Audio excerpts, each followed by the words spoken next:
still, like, we talk about them all the time, and how they're doing and how their feet are, and it's funny because it's also brings in that empathy piece, and then we, I don't know, stewardship, like you're giving, you know, like we've made little get well cards for them, and then to me that's meaningful, where they got to use all of their skills that they've learned in here, and then transfer that into an actual meaningful activity to take, not even an activity, just a life skill. Yeah, that's awesome.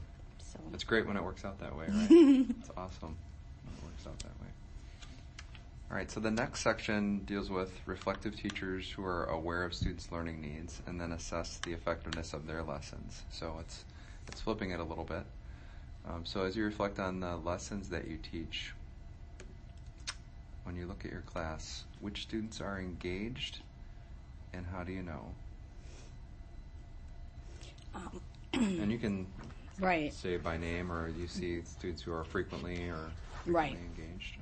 So, I think that engagement looks different ways at different times.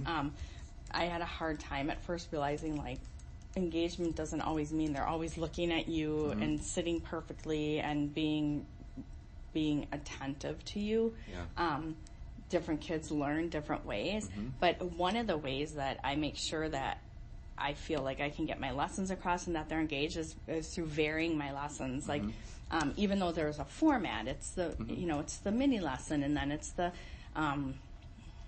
connect. What do you call it when they? The connection or the active engagement. The active engagement, and you know what I mean. So then, but it's always that same format, but it might be a little something different that you do in the active engagement piece. Okay. Like one day we might pull out whiteboards, or one day it might be bring a piece of writing or bring a book to the carpet and share it with, either your partner or with a small group. And so I think that by keeping the overall format, but then changing the small structures within that keeps kids engaged in their learning. And then it kind of goes with, like, formative assessment that, I guess I am reflective because I'm always, like, thinking, like, that's not a good partnership. I should mix that up. Or, I didn't know he knew that. I should probably put him over here with these kids. And so I think that part of being a reflective teacher is just using a lot of that form of data that you're just gathering quickly on a daily basis to make sure they're engaged. Yeah. And if you had to look at your class, who would you say is engaged? Or is it easier to go the opposite way and say who's not engaged? I would have to say, I honestly think that they're all engaged. I think that there are some where engagement is more challenging, and like Lexi, for instance, has a really hard time just tuning everything out. For her, I think part of it is that her skills and her background knowledge from birth to age 5 maybe wasn't the strongest learning environment, and so now she's learning how to learn, and one of her strategies when things are hard for her or more difficult is to be silly, or to talk to her friends, or to scoot around and try to talk, get close to her people. So I would say Lexi has a hard time being engaged all the time, and I think that kind of goes with, she's got a lot of different little pieces in there. Okay, so tell me a little bit more about, she sounds like an interesting kid. So you'd said about not the strongest learning environment kind of early on. Is there some backstory to her that is important to know? The only thing that I really know about her is that, her mom and dad at conferences, and I'm not even sure if they're married or not, but when they came to conferences, I said, hi, thanks for coming. Is there anything that you wanted to talk about first? And right away the mom said, is she really far behind? And so to me that was just kind of like, they knew that she was far behind, and just from things not coming back from home, and more conversations that she has with other kids, you can tell that she wasn't in an environment where there was a lot of structure and being read to every day and things like that. A good kid, and you know, but more of like I always feel like there's like a little bit of a divide with kids. There's like some kids who like school is super social for them. It's like, hey, look at me, I'm with all these kindergartners. This is like a party in here. And then there's other kids who you can tell have come from a learning environment where we go to school to learn, and it can be fun, but it's still, we're learning. And I just I still don't see that with her. And I do think it's partly because of where she is functioning academically, and she sees her peers are higher than her, so she does things to try to assimilate to them to kind of prove herself in a way. Sure. How have things gone after the conference with parents? I'm just curious. She's the one that learned a ton of letters. Okay. So they really, I mean, I think that was a wake-up call for them, and they really worked with her a lot at home. Okay. And she's super proud when she learns that stuff. But you still see her being silly a little bit, you know, some of that silliness in the classroom. You said talking to friends. Yesterday.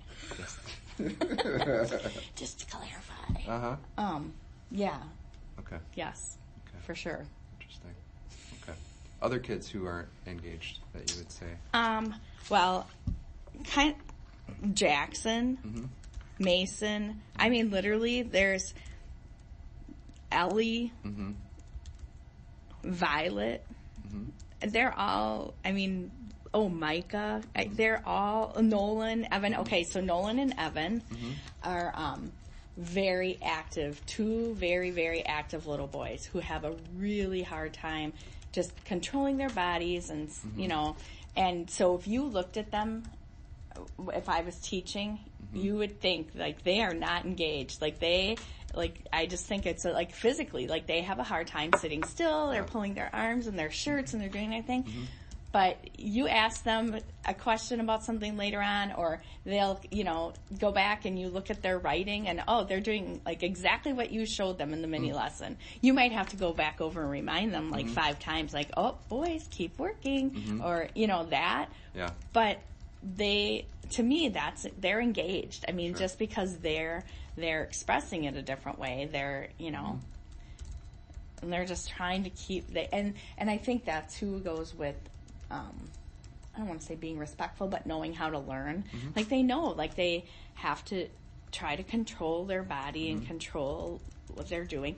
Oh, another thing that's very interesting is that at the beginning of the year, nobody had eye contact with, like when I would be teaching, it was, nobody would be looking at me. It was I don't want to say it was the weirdest thing ever, because I mean, I've had it before, but it was so many kids. Like it was like, you know, I'd be reading a story and they would be looking all over.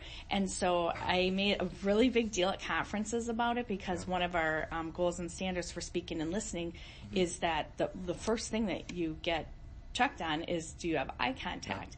And so I talked to the parents at conferences, and we came back like that Monday or whatever, and everyone was like just staring at me. Really? You could tell that the parents had talked to them about, and now I see that carrying through. And then the other thing too is when I have kids talk to each other, if there's a problem in the blocks, and I say, you know, well, you need to go tell Zico that, you know, how did you feel? Okay, you know, tell him, say, when you knocked my blocks down, I was mad, or, and then, but I'll kind of coach him through it, because I'm like, nope, you need to look at him when you're talking to him, and kind of teaching that eye contact, which I think as adults, I think that we assume eye contact equals engagement. Right. And it's not always true. But, yeah. And then the other thing too, I think for engagement, like if my kids are at their tables doing their work, they might be talking, but I was actually getting coached by Mary Shannon a couple weeks ago, and Violet is very, very loud and in charge and bossy, and just could really be perceived as somebody who's just, you know, a boss in the class. But she and my coach looked at me and was kind of like mentioning, like making it seem like, oh, we need to get over to that table because it's getting